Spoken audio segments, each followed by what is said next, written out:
like a dance partner. If you have a good lead, you look really good if you follow the lead. And I am also a partner dancer, so I have experience with what happens when I don't follow a lead.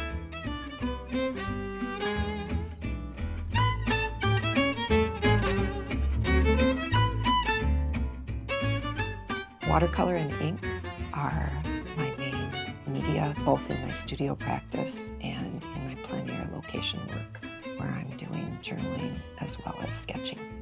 There are so many things that I love about watercolor. I've never grown bored with it.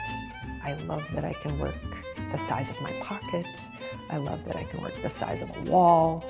I also love it as a teacher. Because I'm doing these layers and I'm introducing water and I can't quite tell what's going to happen and I'm flinging paint, there's a huge what-if factor.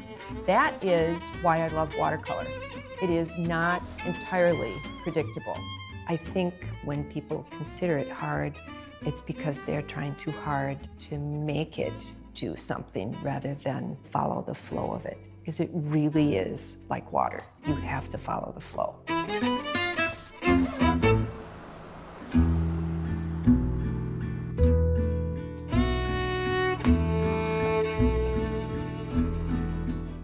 From an early age, my grandmother noticed and supported that I was interested in art.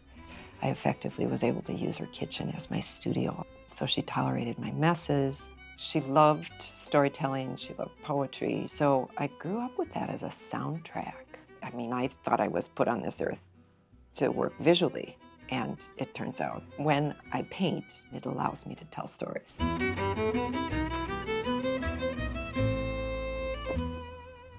I think the reason that I hang on to objects is that they place mark relationships and memories for me. And that's also what drives my storytelling. So this doll is absolutely one of those.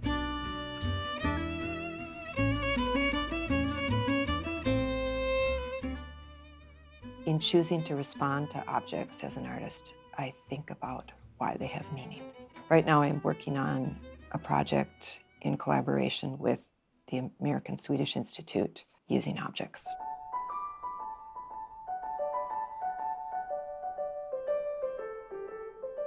So this is a classic example of a Swedish tomte, a little mischievous elf creature. We're creating an alphabet book of Swedish action verbs based on objects from the historic collection. They are the things that immigrants brought to Minnesota, and I have to believe they were traveling pretty light, so they brought things that meant something to them and or they were really useful, so they're loaded with stories.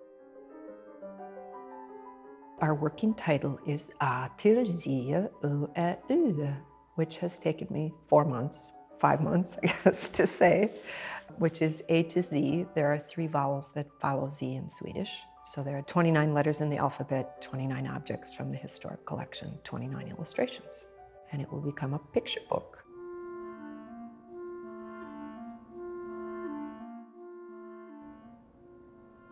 Nate Christopherson is my eldest son. He is an accomplished illustrator, and we have talked for a decade about collaborating. So then, let's talk about this one.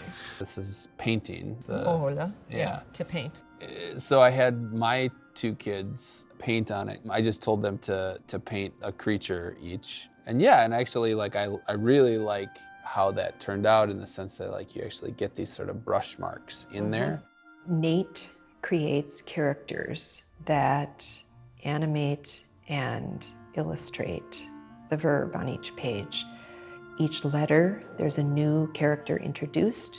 All the others follow through the book. So ultimately it gets quite crowded, and because it's action verbs, it's a chase scene. Thanks for checking in, and I'm gonna get going on this, and I'll see you in a little bit.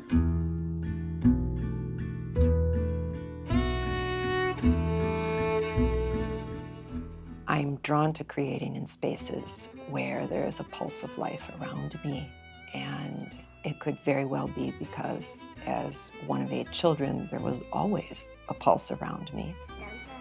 Tante?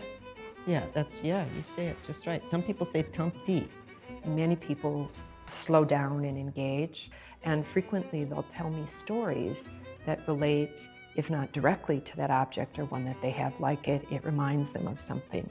But it also really adds to what I create. The great thing about a lot of these pieces is that they're reflective of the Swedish American immigrant culture. So these are the words, the poems, the items that were important to people as they were coming over to Minnesota. What do we carry when we know that we can't return? It's so poignant right now because, I mean, you think about all the reasons that people are refugees and that they emigrate. And some of them have time to consider what will they take. And some of them just have to leave, but they carry something. This project is a bridge between that immigrant experience and the world we live in right now.